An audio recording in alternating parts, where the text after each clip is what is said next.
I got this, I'm in it. I'm hella filthy, so I got this, I'm winning.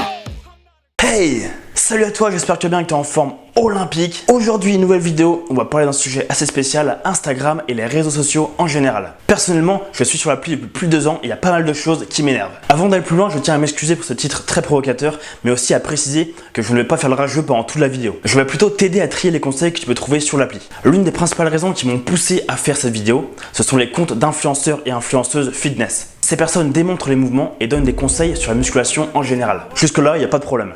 Le vrai souci, c'est que la plupart du temps, ces influenceurs et influenceuses fitness ne sont pas qualifiés. Ils n'ont pas de diplôme et ne sont en aucun cas coach sportif. Et on peut remarquer que les mauvais conseils et les erreurs de démonstration sont très nombreux dans leurs photos et leurs vidéos. Je vais te faire un top 10 des erreurs les plus courantes sur Instagram.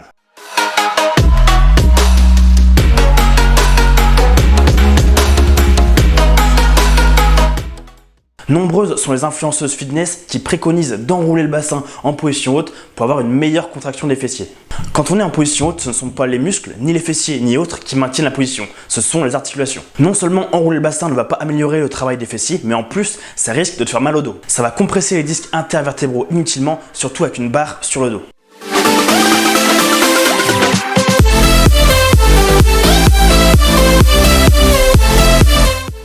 Alors ça, on peut le voir assez souvent. Quand on fait l'exercice du shrug, on souhaite cibler la partie supérieure des trapèzes. Or ceux-ci ont pour fonction l'élévation des épaules. Enrouler les épaules ne sert pas à grand chose à part risquer de pincer les nerfs cervicaux et ça fait très mal.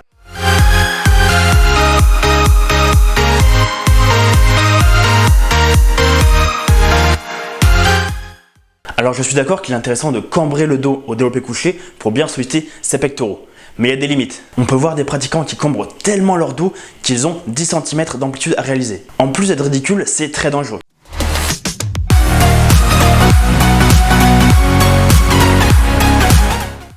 On reste sur le DC. Alors ici, on peut voir que certains vont mettre les genoux à la poitrine et les pieds en l'air pour soulager leur dos. Dans l'idée, c'est très bien. Le souci, c'est que dans cette position, on n'est pas stable. Et quand on n'est pas stable, c'est difficile d'être efficace dans le mouvement. Donc si tu es fragile du dos, surélève tes pieds en les posant sur un step ou sur un banc, mais ne les mets pas en l'air.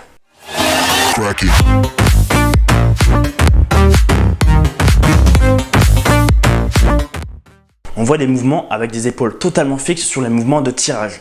C'est contre-productif. Alors pour bien solliciter les muscles du dos, que ce soit les dorsaux, les trapèzes ou autres, il faut que les épaules se déplacent soit d'avant en arrière pour le tirage horizontal, soit de haut en bas pour le tirage vertical. Pour bien recruter ces muscles, les épaules ne doivent pas être fixes.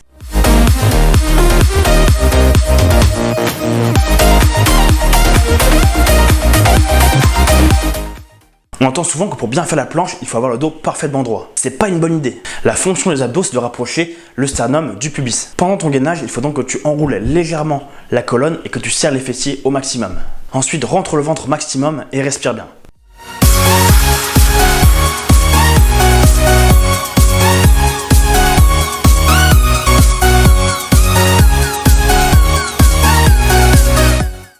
On voit souvent des levées de jambes effectuées dos droit. Comme on l'a dit juste avant, le rôle des abdos, c'est de rapprocher le sternum du pubis. Donc si le dos reste droit, ça a très peu d'intérêt. Ce sont les fléchisseurs des hanches qui vont faire tout le boulot. Et ça, c'est pas une bonne nouvelle. Après, il est possible que tu sentes tout de même les abdos chauffer un petit peu. C'est simplement dû au fait que quand on fait un levé de jambes dos droit, on cambre le dos. Du coup, les abdos vont se contracter de manière statique pour limiter la cambrure et donc protéger le dos.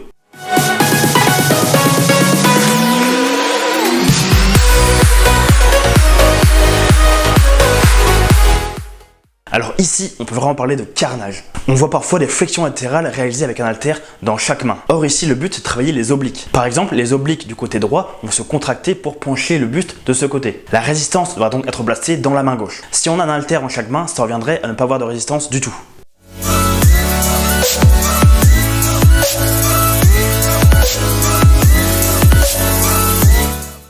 Le problème de ce mouvement ici, c'est qu'il est assez destructeur pour les épaules. L'épaule est une articulation très fragile, elle est donc maintenue par de nombreux faisceaux musculaires. Du coup, il y a plein de tendons qui sont présents autour de l'articulation. Le fait de réaliser des rotations d'épaule plus élévation du bras risque de pincer les tendons qui sont présents. Nombreuses sont les personnes qui ont ou ont déjà eu des soucis d'épaule. Donc personnellement, pour la santé de tes épaules, je te le déconseille.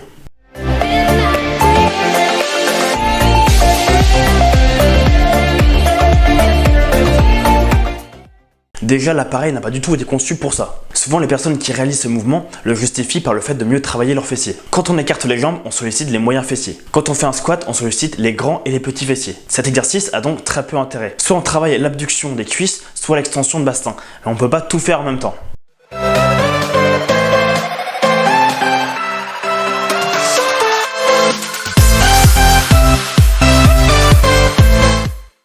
Les fessiers est le groupe musculaire le plus puissant du corps humain. Or, certaines influenceuses nous affirment que pour avoir des fessiers bombés, il faut les travailler en série longue, donc 50, 100 répétitions au poids du corps ou avec des poids minimes. Non, qui dit muscle puissant dit charge lourde. Est-ce que l'on conseille de travailler des séries de 50, 100 répétitions au développé couché pour hypertrophier ses pectoraux? Non. Pour prendre en masse musculaire au niveau des fessiers et donc avoir des fessiers bombés, il faut donc travailler en charge lourde. Par exemple, 4 séries de 8 répétitions au hip thrust. Qui dit 8 reps dit minimum 70-80% de la charge maximale. À présent, discutons un petit peu des influenceurs qui te vendent des programmes sur Instagram ou ailleurs. Ces mecs ont des physiques monstrueux impressionnants et ils essayent de te faire croire qu'en suivant leur programme magique, tu vas pouvoir leur ressembler. Il faut savoir que le seul et unique moyen d'avoir un volume musculaire énorme et une définition marquée, c'est de passer par les produits dopants. Donc non seulement ces personnes sont des escrocs parce qu'elles n'ont pas de diplôme, mais en plus elles te vendent une image impossible à atteindre naturellement. C'est comme quand je vais sur le site de Musclemania, une compétition dite naturelle, et que je vois des physiques en images de Ulysse,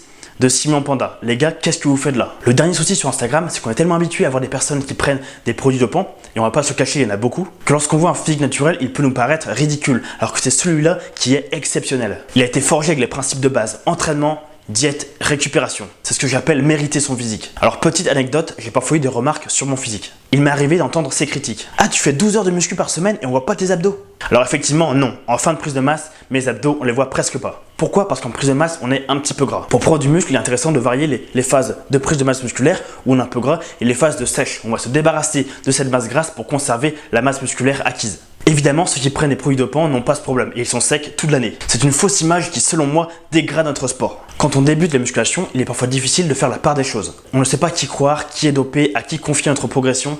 Et c'est normal. Le meilleur conseil que je peux donner, c'est de confier ta progression à une personne que tu pourras avoir en face de toi. Sur Instagram ou sur les réseaux sociaux en général, ces pseudo-coachs gèrent des centaines de personnes à distance. Et crois-moi, les programmes qu'ils délivrent ne sont en aucun cas, contrairement à ce qu'ils disent, personnalisés. En aucun cas. C'est la fin de cette vidéo, j'espère qu'elle t'a plu. J'espère vraiment que tu ne me prends pas pour un gros rageux. Mon objectif ici est juste de te dire de faire attention à toi et de développer ton sens critique. En tout cas, si elle t'a plu, n'hésite pas à liker et à t'abonner. Et quoi qu'il arrive, n'oublie pas que le ou la meilleure, c'est toi. Donc, si tu veux des résultats, entraîne-toi. Boum! Petit training. Training, diète, motivation.